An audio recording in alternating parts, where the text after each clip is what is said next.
की तुम्ही देवाला भेटायला देवळात जाता, पण आमचा देव पालखीत बसून आम्हाला भेटण्यासाठी आमच्या घरी येतो. कमाल.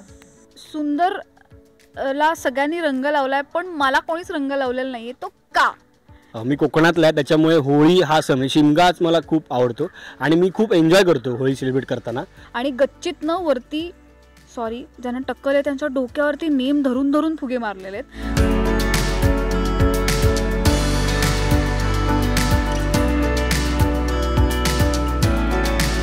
नमस्कार, मी अभिनेत्री अमृता फडके, म्हणजेच प्रेमास रंग यावे या मालिकेतली तुमची लाडकी अक्षरा. सर्वप्रथम सगळ्यांना होळी पौर्णिमेच्या खूप खूप शुभेच्छा.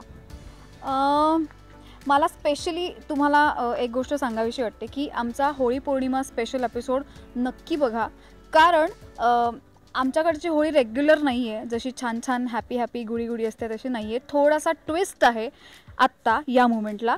सो तो काय ट्विस्ट आहे म्हणजे तुम्हाला आत्ता ह्याच्यावरनं कळत असेल की सुंदर ला सगळ्यांनी रंग लावलाय, पण मला कोणीच रंग लावलेला नाही आहे. तो का? या पाठीमागचं कारण जाणून घ्यायचं असेल तर प्लीज प्रेमास रंग यावे जसं तुम्ही आत्तापर्यंत बघत आलायत, प्रेम देत आलायत, तसंच न चुकता बघत राहा. सोमवार ते शनिवार रात्री 9:30 वाजता सन मराठीवर. मला रिअल लाईफमध्ये आणि रिअल लाईफमध्ये दोन्ही ठिकाणी होळी खूप आवडते. मी कोकणातला आहे, त्याच्यामुळे होळी हा सण शिमगाच मला खूप आवडतो आणि मी खूप एन्जॉय करतो होळी सेलिब्रेट करताना. आणि आत्ताही सेटवर जेव्हा होळीचं शूट होतं आहे तर त्यात वेगळा एक ट्विस्ट आहे, तो तुम्ही नक्कीच बघाल. पण मला आता मजा येते, जसं आम्ही शूट करतो आहे, जी शूट करताना मी मजा करतो आहे ती मजा मी एन्जॉय करतो आहे आणि खूप भारी वाटतं आहे मला हे शूट करताना. छान असेल, कारण तो कोकणातला आहे आणि तो पुरणपोळी वेडा आहे. सो माझ्यासाठी जे काही ज्या पद्धतीने जे काय बनवेल ती चांगलीच बनवेल नक्कीच. अक्षराला तो असं तसं खायला घालणार नाही. सो छान बनवेल. मला एकच गोष्ट शेअर करायची की मला रिअल लाईफमध्ये खूप जास्त जळती मी ह्याच्यावर की हा रंग खेळला आणि मला खेळता येत नाही. मी घाबरते मी ह्या गोष्टीला.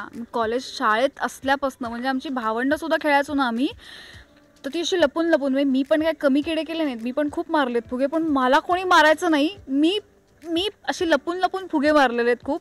आणि गच्चीत न वरती सॉरी ज्यांना टक्कर आहे त्यांच्या डोक्यावरती नेम धरून धरून फुगे मारलेले आहेत. पण खूप घाबरटे मी या बाबतीत. आणि रस्त्याने जाताना म्हणजे फक्त काय आपली भावंड आणि आपण नातेवाईकच खेळत नाही, तर बाहेरनं जाताना पण म्हणजे मला खूप भीती वाटायची की आत्ता जर चौकातनं कोणीतरी असा रंग उधळला किंवा मला फुगा मारला किंवा चोरात काहीतरी पिचकारीने वगैरे रंग उडवतो, मी खूप घाबरते या गोष्टीला. बाहेर नाही, जे काय ते घरात शेर. मी खूप प्रमाणात गावाला मिस करतो आहे, कारण आता म्हणजे फाग पंचमी शिमगा हा सण सुरू झाला. तर फाग पंचमीपासून शिमगा हा सण सुरू होतो. मग गेले 10 दिवस गावात होम पेटवले जातात, होळी उभी केली जाते प्रत्येक गावागावात. आणि मग होळी पौर्णिमेला एक आपला शेवटचा होम होऊन ती होळी पाडली जाते आणि नंतर मग प्रत्येक गावच्या वेशीवरती आपल्या देवीची एक होळी उभी केली जाते. आणि त्यासाठी सगळे गावातली मंडळी, जेवढी गावात मंडळी आहेत, जेवढ्या वाड्या आहेत, ते सगळ्या वाड्यातली लोक एकत्र येऊन एकत्रितपणे हा सण साजरा केला जातो. आणि मी लहानाचा मोठा गावात रत्नागिरीत झाल्यामुळे, कोकणात झाल्यामुळे मी आता ते खूप मिस करतो, कारण गेली 2-3 वर्ष मला हे सगळं एन्जॉय करता आलं नाही आहे. कोविड होतं किंवा आता कामं चालू आहे, त्याच्यामुळे 2-3 वर्ष शिमगा या सणाची तशी मी लहानपणी मजा घ्यायचो किंवा लहानपणापासून कॉलेज शिक्षण पूर्ण होईपर्यंत तशी मजा घेत आलो, तशी मला मजा घेता आली नाही आहे. तर मी खूप मिस करतो आहे आणि यावर्षी मी नक्की प्रयत्न करणार आहे शिमग्याला जाण्याचा. पण हे खूप इंटरेस्टिंग आहे, हे मला माहीत नव्हतं. नाही, खूप मजा असते. म्हणजे लोक बोलतात ना की जर तुम्हाला शिमगा हा अनुभवायचा असेल तर तुम्हाला कोकणातच यावं लागतं, कारण कोकणात जसं शिमगा होतो तसा शिमगा कुठेही होत नाही.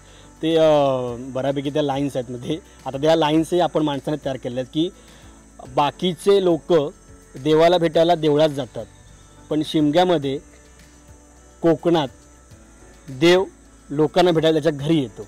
ह्या सगळ्या लाईन्स आहेत, ते लोक असं बोलतात की म्हणजे कोड्स आपल्या ज्या आपण निर्माण झाल्या आहेत, कोड्स किंवा मीम्स असेल की अरे काय तू शिमगा करतोय, एवढा कोकणातला आहे, शिमगा काय करतोय. तर तेव्हा मग या कोड्स सगळ्या वापरल्या जातात की तुम्ही देवाला भेटायला देवळात जाता, पण आमचा देव पालखीत बसून आम्हाला भेटण्यासाठी आमच्या घरी येतो. कमाल.